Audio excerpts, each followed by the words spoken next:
Okay, from the book of Malachi, chapter 1, 6. A son honors his father, and a servant his master. If I am a father, where is the honor due me? And if I am a master, where is the respect due me? Says the Lord Almighty. It is you, O priests, who show contempt for my name. But you ask, how have we shown contempt for your name? In chapter 3, verse 8 to 10, will a man rob God? Yet you rob me, but you ask, how do we rob you? In tithes and offerings, you are under a curse, the whole nation of you, because you are robbing me. Bring the whole tithe into the storehouse, that there may be food in my house.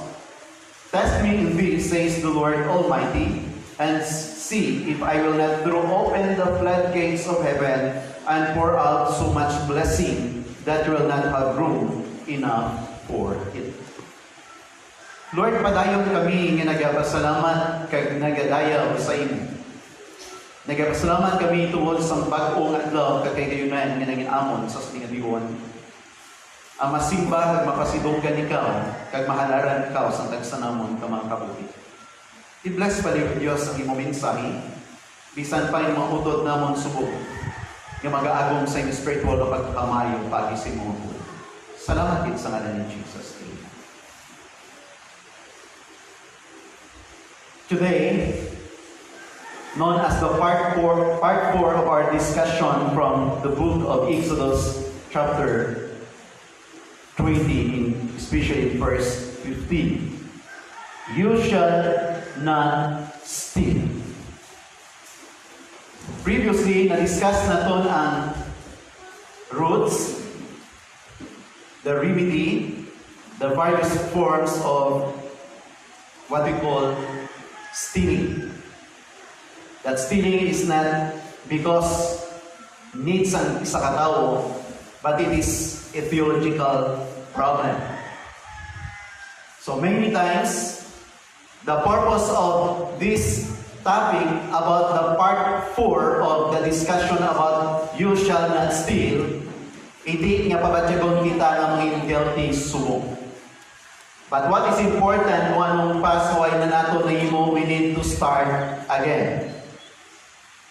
So remember that according to the scripture, especially in the book of Malachi, gina-record diri ang pila ka maimportante nga mga bagay. So again, our discussion, you shall not steal. According to Martin Luther, if all thieves who nevertheless do not wish to be considered such were to be hung on the gallows, world would soon be desolate and would be without both executioners and gallows. Meaning to say, para kay Martin Luther, kung ang tanan-tanan nga kawatan, bitayon kag patyon, wala sang tawo nga mabilin sa kalibutan. Why? Because we are all guilty of stealing. It might be hindi man klarado, hindi man sa opisina, but even in a small things, nga wala sa may nakakita, pero kabalo kita, nga ginhimo taina. So that's why be very careful today. Makita nato diri ang pila ka mga importante nga mga bagay, ang atong subong nga focus of discussion, hindi na sentro sa mga establishment, hindi na sentro sa schools, hindi na sentro sa mga bagay sa atong palibot. But rather, our relationship vertical to God, because we'll focus our discussion to our relationship to God with the issue of stealing. That's why, ang question diri, will a man rob God? According to the book of Malachi chapter 3, will a man rob God? Verse 8. Yet, you rob me, says God. But you ask, how do we rob you? What will a man rob God? The answer is yes. Another question, what do we steal from God? Anong ginkawat naton sa Ginoo? Anong ginkuha naton sa Ginoo? Anong iya sa Ginoo? Nga ginkabi naton. Amo ning focus karon nga tun-an naton. Diri kapahayag, what do we steal from God? Number one, we rob God of honor. We rob God of honor. The word honor from the Greek word timao, which means to value highly, to hold in the highest regard or respect. That's the word honor. That's why in the courtroom, bahala kung ano ang judge. So ano ang gina-address sa judge? Your honor. Ang isa ka person na mag-aambal sa your honor, hindi na siya pwede kambal kung hindi siya pag-acknowledge. But inside the courtroom, any person sa mag-address sa judge, ang ginambal, your honor. Not because of the person, kung sino siya, because we don't know the background of the judge, ang iya lifestyle, ang iya family life, ang iya marital status, we do not know. But we respect the judge by addressing the judge, your honor, not because of his person, but because of his position. Nga ara na siya. So authorized siya with full authority nga ara na siya. And because of that position sa judge, all the people will address to him your honor, the sign of respect with the highest regard to that person because of his position. But in the book of Romans chapter 1 verse 21, ano sinin Paul? Romans 1:21. The people knew God, but they neither glorified Him as God. Ano nga ba nila? Because although they knew God, they did not glorify Him as God, nor were thankful, but became futile in their thoughts, and their foolish hearts were darkened. Take no choice. We knew God. Ang tao kabalo sa Diyos. Why ang tao nagasimba sa riboto? Kabalo siya nga may Diyos. No? So ang tao kabalo siya nga may Diyos. So they knew God. But ang problem diri, they neither glorify Him as God. In other words, many Christians knew God, but they did not glorify Him. Why? Because they don't have time to worship Him. Wala sila tiyon nga kantuon ang Diyos kagalagaron or simbahon. They believe in God. Their mouth full of words about God, but their hearts are so very far because according to the Bible, they knew God, but they neither glorify Him. Madamo sa mga tao nga nag-claim ng Kristiyano, wala tiyon nga mag-alagad kag magsimba sa Diyos. They knew God. That's right. Kakilala sila. Magluto mo sila sa Diyos. Yes! But they rob the honor that belongs to God. Not only we are robbing God's honor, but we are robbing thanksgiving and praises to God. Ano nga ba nila?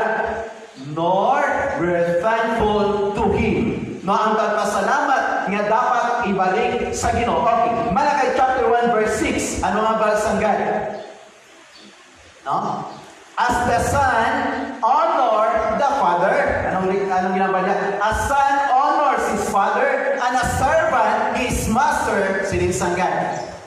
If I am a father, where is the honor due me? And if I am a master, where is the respect due me? So that's the question of God. So ginambalan niya mga priests, mga tao sa Israel, you call me your father, you call me your God, but you don't respect me, you don't honor me. If a son honors his father, and if a servant honors his master, then you consider me as your father and your God. Where is that honor due me? Where is the respect due me? Because I am your God. So anong natabo? If I am a master, where is the reverence? Where is the honor that belongs to me? So that's why church, diri nato makita nga ang kabuhi naton subong kabudlay because nagkakabuhi ang tao sa pag-dishonor, violation against the authority. Amo ni nagkakatabo sa mga kabataan subong. They don't honor the words of their parents. Tagaan sila good counsel, good advices, warnings, but they don't care about the words of their parents. So ang nagkakatabo, they dishonor their parents. So mga violation, yung natunan nato in the past. So another thing, this is the curse. Chapter 2, verse 2 of Malachi. So the moment you dishonor God, the moment you disrespect God, here's now the consequence. If you will not hear, or if you will not listen, if you will not take it to your heart, to give glory to my name, says the Lord of hosts, I will send a curse upon you. And I will curse the blessing. Actually, I cursed them already. Signatures. Kasakit sa tinagaan nga sumpa. Sumpa. Ginpakamalaot sa isipan. Bad luck. Nakagawa ng term. So, sumpa, curse. So, gin-curse mo. But in the Bible, verse 2, God cursed the blessing. Now, question. Ano ang mga blessing ang ginabaton sa kanakan sa Diyos? Remember, ang atong kabataan, blessing from the Lord. Ang atong trabaho, blessing from the Lord. Ang atong mga salakyan, blessing from the Lord. Madamo sa mga bagay na ari sa aton, your sources of income, blessing from the Lord. But beware and be careful. Pwede sa Diyos sumpaon ang ara sa imo. In other words, sinisagad, I will curse the blessing. Why? The moment you dishonor God's name, biblically God said, I will curse your blessing. It might be your son. It might be something na nagalay noon, dependent ka sa sina, rather than God. So sometimes we love Isaac in our hearts more than we love God who gave Isaac to us. So kamo nga may matrabaho nga kung kay isa, kaya nyo i-sacrifice ang pagpangalagad sa Diyos for the sake of your job, take on this word. Basi i-curse ang Diyos, God will curse that blessing. Any blessing na ara sa iyo, pwede sa Diyos, that blessing will turn into a curse. Meaning to say, may mga sabat sa pangamuyo nato nga gingrant sa Diyos because kakalimtan naton Diyos, ang Diyos. At the end of the day, tira ka ng suffer kung ano na siya bagay nga na-enjoy mo sa previous.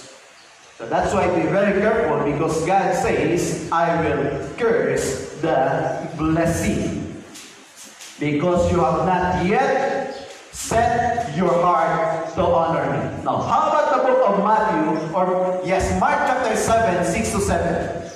Sining ni Jesus Christ, this is the issue of honor. Highest regard, respect. In Mark chapter 7, 6 to 7, these people honor me with their lips. Take no turns. Mark 7, 6 to 7. These people honor me with their lips. Meaning to say, madamo sa mga tao na kung pahambalun mo sa ngalan sa Diyos, kag sang tanan na naibaluan sa Diyos, hindi kakasalot sa ila.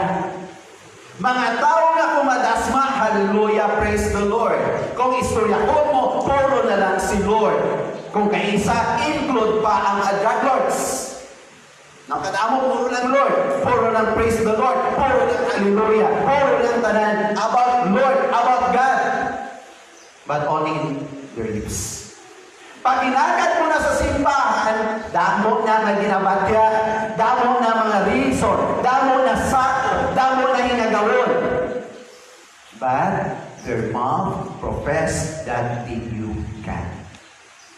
So in Jesus Christ, these people honor me with their lips. Halos na sila. Praise the Lord. Hallelujah. Tanan-tanan. May istorya na naman sa akon. Pero wala sila iyon para sa akon. Ano nga ba nila? These people honors me with their lips, but their heart is far from me. Church, ask yourself, how far is your heart sa Ginoo? Ano kalayo subong sa distansya sa tagipusoon mo sa Diyos? That's the reason why we need to examine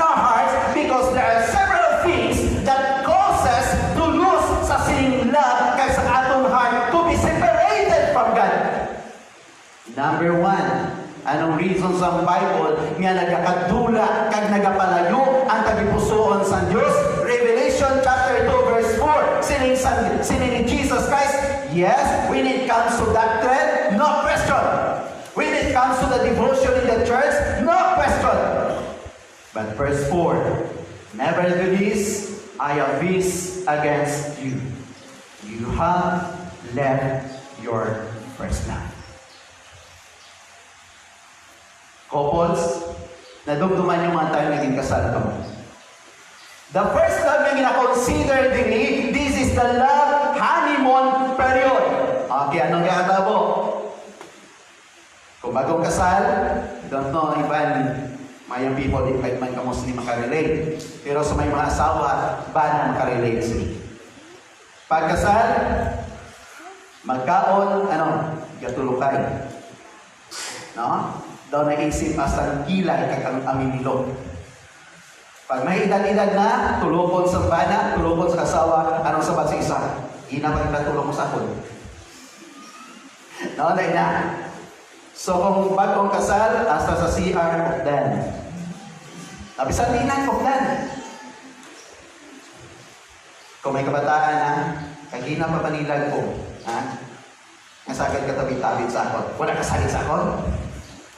Kadamo lang, no? But this first love, known as honeymoon love, so in Jesus Christ, your hearts are far from me. Why? Because you have lost your first love. Second, not only losing our first love, but the second thing, when you have lost your devotion to the Lord.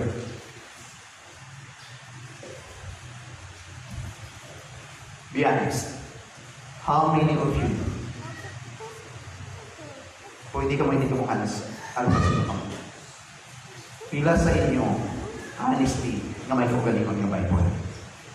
Aside from your gadgets, may alam ka mo Bible sa inyo balay. Your devotion, your relationship, your faith, your commitment, nakadepende na kung ano ang pagkilala mo sa Diyos. Even though you claim, confessing with your mouth that you really love the Lord, but once you lost your devotion to His Word, you are far from Him. That's why Jesus nag-address, these people honor me with their lips, but their hearts are far from me, because the causes nga nagakadetach ang aton tagipusod palayo sa Diyos when the time we lost our first love, the time we lost our devotion, and the time we lost our compassion to the lost people. And honestly, the time when we are not honestly excited to worship the Lord. Many Christians in these last days, kinanglanon mo guyuron sila, kinanglanon mo ipo sila, kinanglanon mo nga katuon sila para magsimba. No! If you are truly a son of God, and if you are truly converted into Christ, wala sa bagay na mag-force, mag-bend sa imo, ako magsimba sa iya, because you are truly a transformed person. It's the reason why, yes, in Jesus Christ, you claim that I am your Lord, but the truth is, your hearts are far from me. Honestly, you are not excited to worship me, because according to the scripture in verse 7, you worship me in vain. Mark 7:7. Nagasimba ka sa akon sa walay pulos, church ang pamangkot, paano ginahimo sang tao nga nagasimba sa Diyos in vain. When the time you enter in the sanctuary of the church, what the message is being preached, then wala ka time to listen to that word. That's the worship. You are worshiping God in vain, because you don't honor Him, you don't respect Him. That's the reason why nga si Jesus Christ, in vain we worship me. So madamo sa mga tao, not because nga ang tao nagsulod sa church, nagsimba sa Diyos. No! Because madamo sa mga tao na nagasulod just to comply their spiritual or religious duty na makasulod sa simbahan. Not because they are passionate, not because they love to worship God, not because nga ang Ginoo mangin prioridad sa ila, but because some of them were compromised. Nga kinanglanong din tungod amula na ang makahatag kalipay sa partner nila. So we rob God of honor, we rob God of thanksgiving, but number 3, now, dili kita medyo mapadalong-dalong. We rob God by offering Him less than our best. We rob God by offering Him less than our best. Okay, Malachi chapter 1, 6 to 8. Malachi chapter 1, 6 to 8. Okay, tanakon tani. A son honor his father, and a servant his master. If then I am the father, where is the honor, my honor? If I am the master, where is my reverence? Says the Lord of hosts. To you priests who despise my name, yet you say, in what we despise your name. You offer defiled food on my altar, but say, in what way have we defiled you? By saying, the table of the Lord is contemptible. Now, ang nagkakatabo sa Book of Malachi ang musini, dishonor God. Ang mga piang, ang mga bulag na mga sapat, ang mga arikison na mga sapat, ang mga katulon na mga sapat, ang balatianon nga sapat, amo ang ginadala nila kay ibutan sa altar kag ihalad sa Dios. Siling sanggad. Tistingin nyo nga ihalad sa gobernador, tistingin nyo nga ihalad kay mayor, tistingin nyo nga ihatag kay congressman kung malipay siya. Kung hindi galing malipay ang mga human leaders in position in the city, why galing sila malipay? Then, I am not happy sa mga bagay nga ginahalad nyo. Why? Because when you offer the blind as sacrifice, it is not evil. When you offer the lame and sick, it is not evil. Offer it to your governor. Tanawon ta kung malipay si governor. Hindi siya malipay. But siling sanggad, hindi nyo na mahimo nga ang pinakawala-wala. Hindi ito mahatag sa gobernador, pero siling niya sa mga pari, sa mga tao, sa Israel, pero kaya nyo nga i-offer sa why? Because we rob God by offering Him less than our best. So that's why the word contemptible, meaning not worthy of respect or approval. How about the book of Malachi chapter 3 verse 8? Okay, Malachi 3:8. Will a man rob God? Siling niya 3, yet you rob me. No? Will a man rob God? Yet you have robbed me. But you say, in what way we have robbed you? In tithes and offering, church thing. Ano ang diferensya sa pangawal kaysa robbery? May kinalagway? May kinalain. Kung ang isa katao mangawal, nagatingwa siya nga wala sing may makakita. Robbery, may ara siya nga violent attack, coercion, or by force, or by threats. In other words, ang tag-iya nagatanaw, posibleng ginagapos siya, ginawasak ang iya talaguan by force with a threat sa life. Ang Ginoo wala nagsinla nga ginkawatan niyo ako. Ang Ginoo naggamit sa tinaga robbing or the case of robbery. I am witness. I know kung kay sino na, ako na, pero ginapatanaw mo ko, nga ginakuha ko na sa tubaran ko, tungod hindi mo gusto kong ibalik na sa akin. So that's why Yahweh Aman robbed God. Yes, you have robbed me, but you say, in what way have we robbed you? In tithes and offerings. Tithes and offerings. Today, luyag ko ipuson karon diri o iplasta sa ato diri because many preachers, many denominations or leaders nagahambal, Pastor, hindi na iya applicable ang tithe subong. Nga aman, we are not under the law because tithes is in the law. Since we are now under grace, tithes is no longer. Tanawon ta karon sa Bible. Tanawon ta ko ang tithes pala ara sa law. Kung wala na sa law, then pwede na siya subong. So tanawon ta di karon. Now, siningsan Bible, how do we rob you? Siningsan God, in tithes and offering. Okay. And this na puso ng tithes and offering. Let's proceed in verse 9. How about in verse 9? You are cursed with a curse, for you have robbed me, even this whole nation. Church statement. Some people are financially cursed.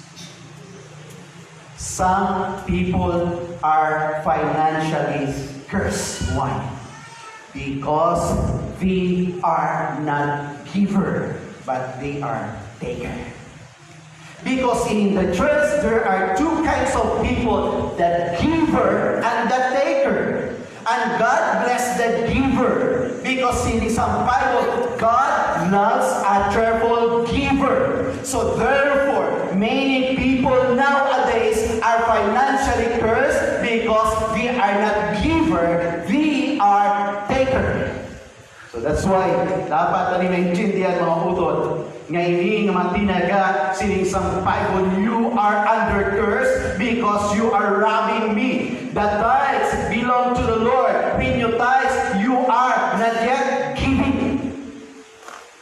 Take note, the tithes belongs to the Lord. When you give your tithes, you are not yet giving to the Lord. Pastor, ano ito Tagalog? Kung ang description sa Bible, ang tithes, iyan na iya sa Ginoo. Kag ang mantumulupo, nag-tithes, wala ka pa yung may ginhatag.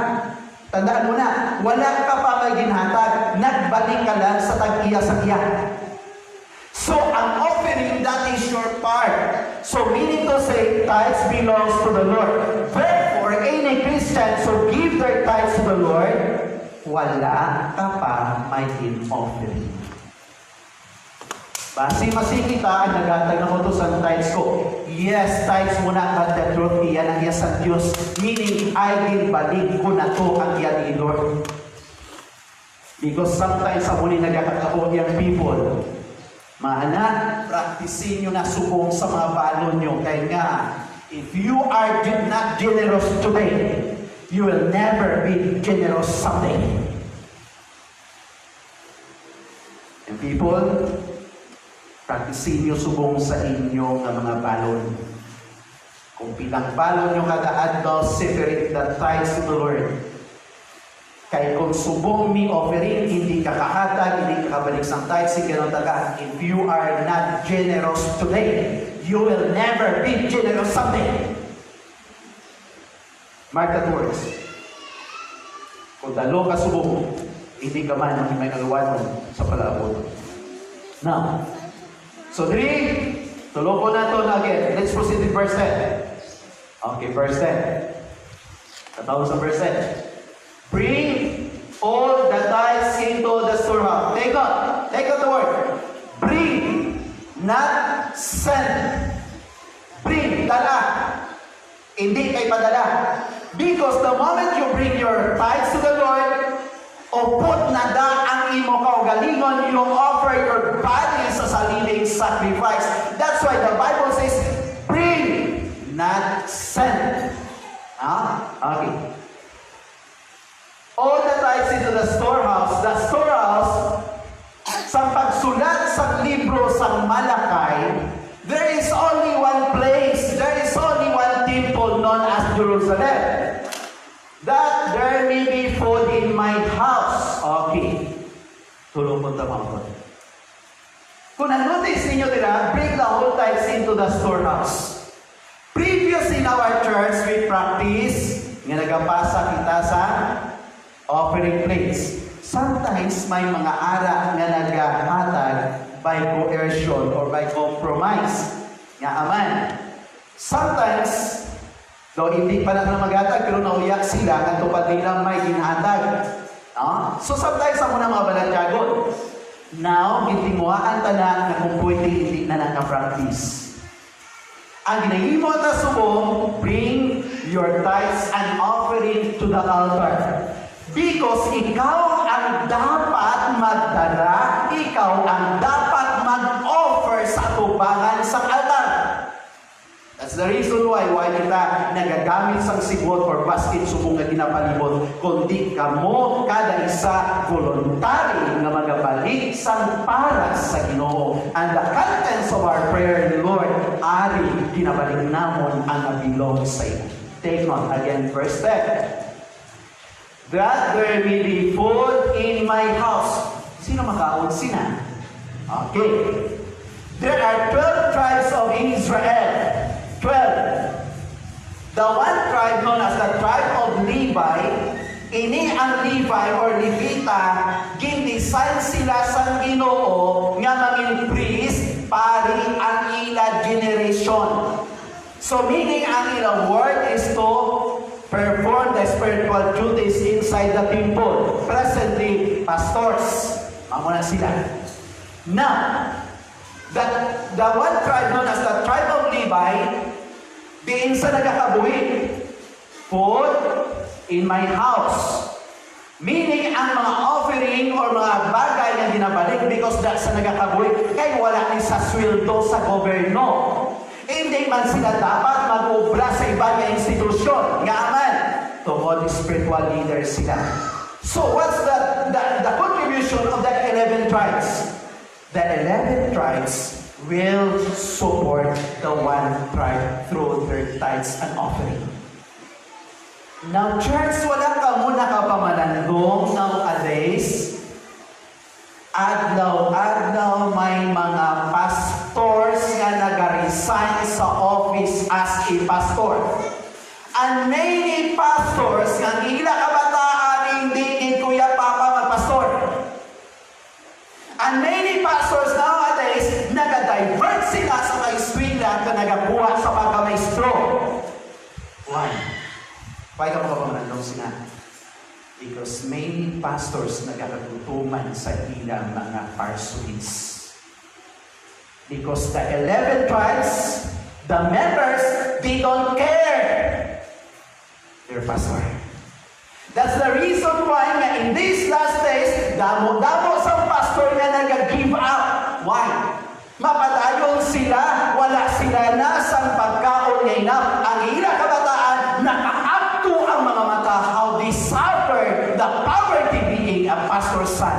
That's why many pastor's sons and daughters hindi kuya magpastor. Pero kung nakita sa mga kabataan, sa pastor, how the church supported the needs of their pastors and family, then damo sa magwa sa pagkapastor. That's the reason why even mga pastor, they don't encourage their children to pastor ka, mamisyonera ka, but rather to maalam ka, wa ka sa amoning kurso, amoning kwaon mo. Why? Because nagatulog sila that their hope amo ang pagtapos sa ilang mga kabataan. So that's the reason why that there may be food in my house, and try me now in this, says the Lord of hosts. Says the Lord of hosts. So katawag sa description diri, nga only in this verse, yes, we are challenged by God, nga namabal sa God, try me.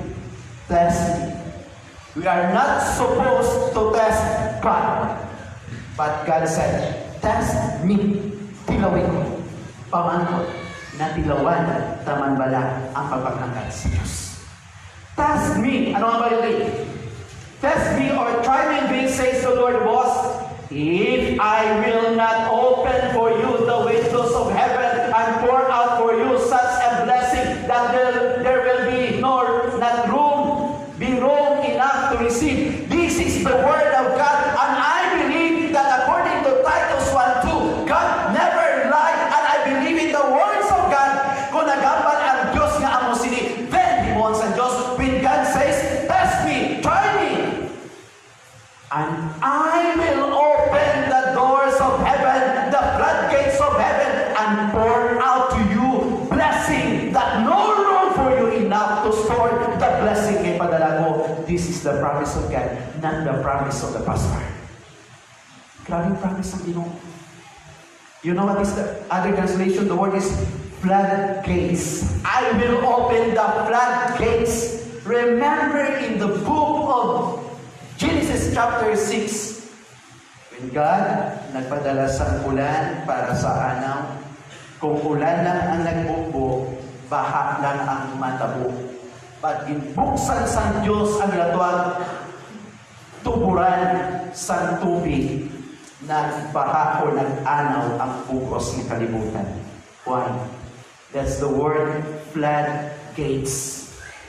But God said, wala ka sa madaskan, wala ka sa masinatong dira, magbutangan pa, because ang Ginoo mag-pour out sa blessing sobra-sobra sa pagkabuhi mo. Now, tagugot na tinagaan na tithes. Tithing, church, remember, tithing was practiced 500 years before the law was given. Antis pa nagibutangan sa Diyos sa law ang mga tao sa Israel. 500 years before the Israelites, before the Hebrew people was given the law of tithing, it was practiced by Abraham. Now, I will support from the Word of God. Genesis chapter 14, verse 20.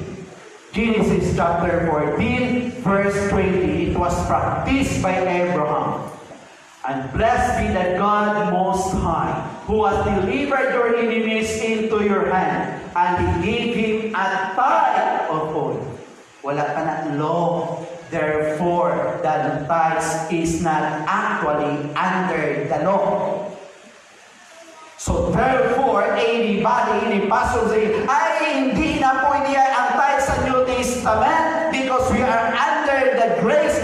No, because we are not under the law. Since we are under the grace, tithe is not under the law.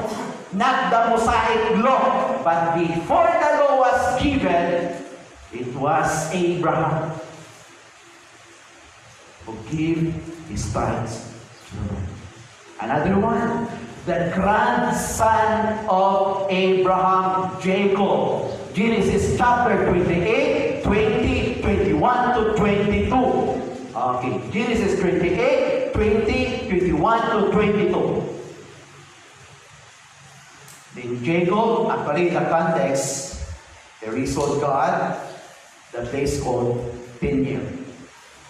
So naka-recover na siya, and then Jacob made a vow, saying, if God will be with me and keep me in this way, why babalik siya sa ilabalay? No? Nadok siya kay Isaac. And keep me in this way that I'm going, and give me bread to eat and clothing to put on, so that I come back to my father's house in peace. Then the Lord shall be my God. And this stone, naghimuto sa sang altar, which I have set as a pillar, shall be God's house. And all that you give me, I will surely give them to you.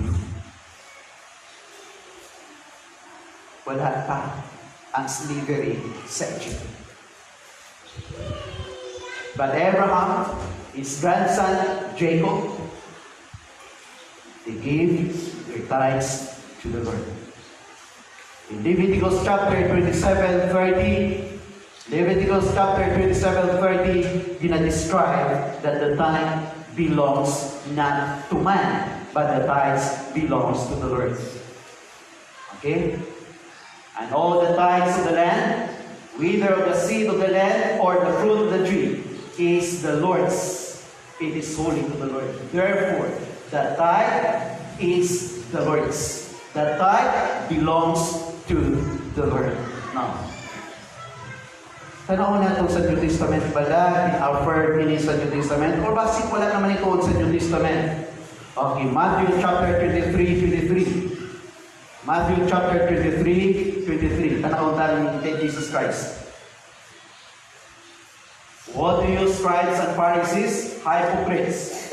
For you pay tithe of mint and anise. Balukan sa Bible translation, di mo na mo. And cumin. Ining tatlo ka bagay, mga daon-daon ini. Kung sa atong subong, amo ni sila mga ricados or mga ginagamit nato ng mga dinalamas sa pagluto. And have neglected the weightier matters of the law, justice, mercy, faith. This you ought to have done without leaving the others undone. The point in this, okay, pwede tayo siguro in-IV, para mapananatag sa translation.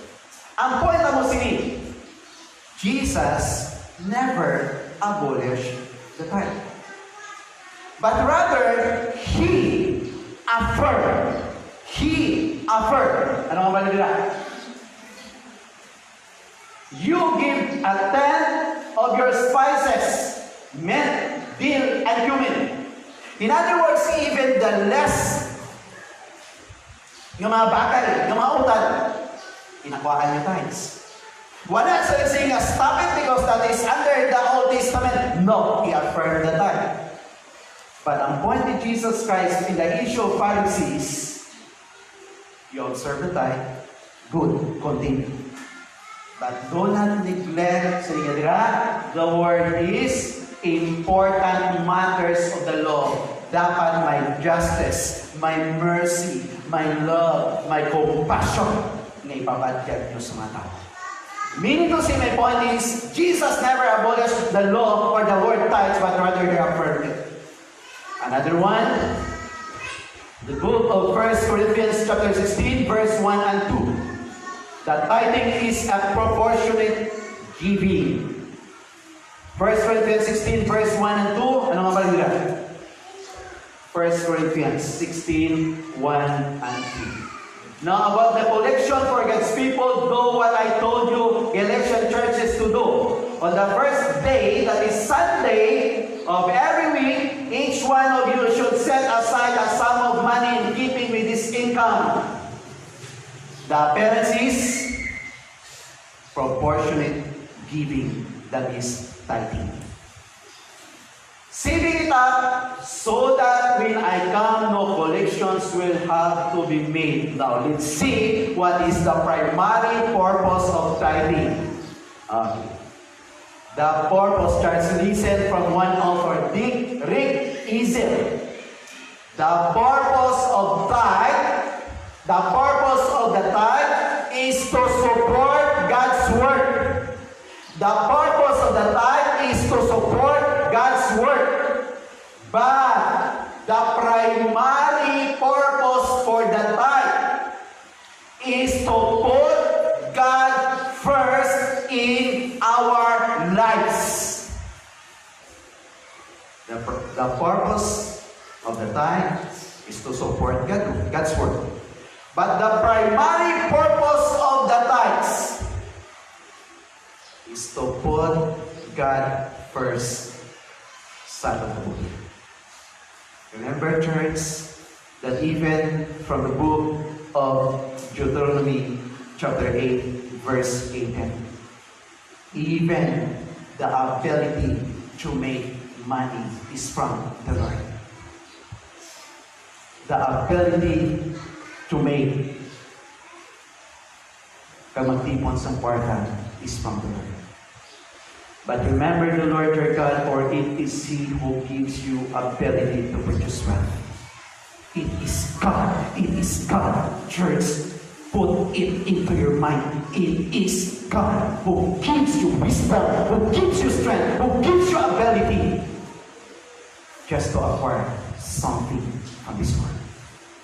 That's why do not forget. Do not forget the Lord.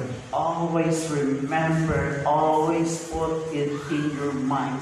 The Lord is the one who gives us strength, power, ability to produce wealth.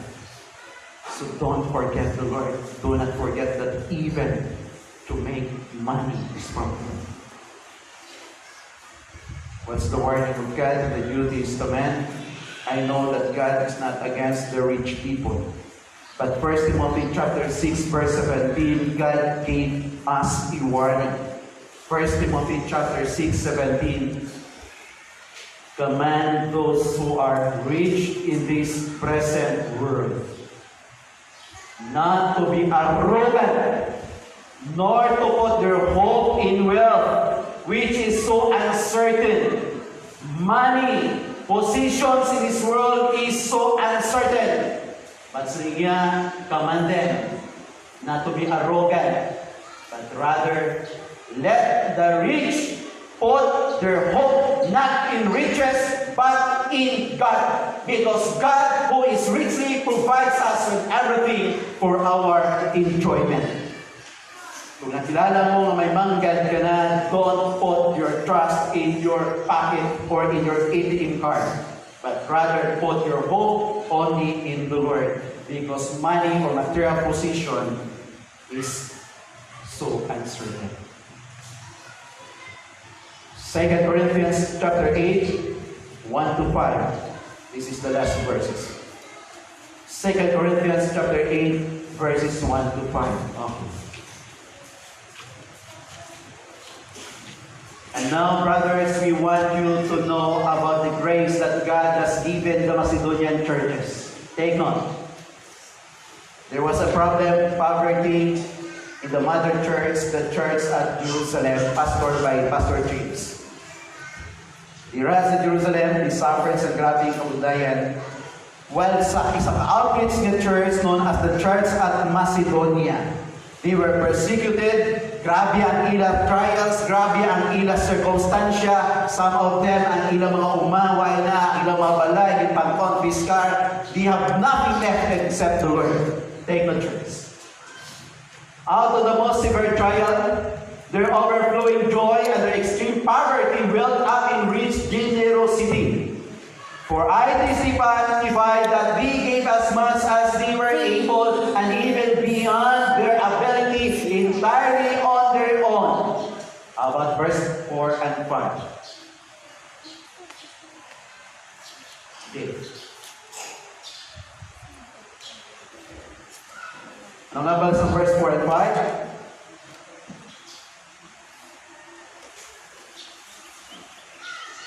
They urgently pleaded with us for the privilege of sharing in this service to the saints. In other words, they begging, maluoy ka mo sa amon, pabuliga kami, pasuporta kami, kaya na mo magatag. You know what? You are very poor. Wala na kami sa sources. But they are begging, please allow us to support, allow us to give. Church, do not underestimate the poor. Because many poor people, they give much. Many rich people, they have nothing to give. That's the reason why kung kayo isa underestimate tayo, pagkahalo na siya. No. Madamo sa mga tao na pagkahalo. Pero beyond their ability to give, may something sila na mahatag. Just like the Macedonian church. Kag madamo sa mga rich people, they don't care. Because they put their hope in their riches. Ano ba nila? They did not do as we expected. But they gave themselves first to the Lord and then to us in keeping with God's will. In other words, grace makes a man become a generous person. Because when it comes to generosity, it's not in the issue of material things, it is the issue of the heart. So the Corinthian believers or Macedonian believers, they gave themselves first to the Lord. It is not hard to give your money back to the Lord if you really give your heart to the Lord. Hindi mabudlay. Hindi masig nato mabutlay ang pagbalik sa material sa Ginoo. First of all, like Macedonian believers, they gave themselves first to the Lord. Church, again, if you are not generous today, you will never be generous someday. The key is give your heart to the Lord. Because the Bible says, where your treasure is, there will be your heart also. If your treasure is Jesus Christ, and you are banking your treasure in heaven, your hearts will be there also. Church, take one. Stop stealing. Do not steal. Work and be generous. Return to God, because we are robbing God. Return to God the things that belongs to God. Kung ano mahatag naton, ano mabalik naton, na mabalik sa Ginoo. Many people nag-question, Pastor, di ko makuha sa tithes ko mababalik. Sa gross income o sa net? Siguro mo naman question nyo. Kaya ang pamangkot ko, diin mo gusto i-bless. Sa gross or sa net? Depende sa ito. If your salary is weekly, then give your tithes weekly. If your salary is 15 days, give your... Depende kung saan mo. Pero, nagadepende kung diin nga portion mo kaon. Because there are naman sa Ginoo basihan. So, naman sa gusto mo na magagawin. Ikan sa Ginoo. Church, do not steal, but rather return to God the things that belongs to God. Remember this word. God does not need your money, but He needs you. Don't steal, work, and be generous. Lord God, salamat din sa siningaaga sa reflection, salamat sa message, salamat sa mga reminder, salamat nga. Natapos naman for 1 month ang discussion sa verse 15, you shall not steal. And today, Lord, salamat yung tagaan mo kami sa kagayunan, nga matandog ang issue sa tithing. Hindi importante kung ini in the past wala namon gina-practice or na-fail kami to practice it. Because hindi kami na-inform, hindi kami gintutuan. But today, inbuligyan mo kami na maintindihan ini. That the issue of tithing, tithes belongs to God. And the moment we return the tithes, we are not yet giving our part. Yes, many people nga nag-present that in the New Testament, tithe is no longer nga dapat i-practice because this is under the law. But we are so blessed, O God, because we discovered today that tithing is not under the law. 500 years before the law was given, it was practiced by Abraham. When God returned the 10% to the Lord, and when Abraham, he gave his tithe to the king of peace, or the king of Salem, recorded in Hebrews 7:1-4, known as Melchizedek. And even it was also practiced by the grandson of Abraham, Jacob. So Lord, isa ini kapag pangangkat sa amin, that according to your words in the book of Leviticus, tithe belongs to the Lord. Patawaran kami, Lord, many times we wrong. Please forgive us. Forgive us. Nakita ni mo Ginoong amon mga tagipusuon, nakita ni mo amon mga kabuhi. But we thank you because only the grace of God makes a person to become a generous person. So Father, always remind us that even the ability to acquire wealth or money is from you. And help us, Lord, always sa may naman that we need to secure, because the moment we give our tithe, it is to support the ministry. But the primary purpose of returning our tithes to the Lord, because we want God to be the center in our hearts and to be the center in our minds. So Lord, thank you for forgiving us. Thank you, Lord. Thank you. Again, continue to bless this congregation. I pray nga hindi nga mensahe magabulig sa amon nga ma-enlighten kami. Mabalik sa amon pa Ginoo nga mga bagay nga para sa imo. Ibalik namon sa imo. Kung hindi kami gusto ma-experiensyahan ang financially curse. But rather bless us, O Lord, and help us, enable us to perform our task, to return our tithes and offering to your altar, O God. And continue to bless this congregation, ang ilang sources of income, ang ilang mga trabaho, ang tanan nga ara sa ila, buligi sila, kagtutuloy sila, nga mabalik ang sa imo, kag madasun nga mahatag man ang sa ila nga ma-offer sa ila. So thank you so much for the message, O God. Thank you for the reminder. Thank you so much, O Lord Jesus, for forgiving us, because we are all guilty sa sining nga masala, because many times we rob you, Lord. Thank you for forgiving us. We bless you, we honor you, and we bring back the glory that belongs to you. In Jesus' name, amen. Thank you very much, and God bless us.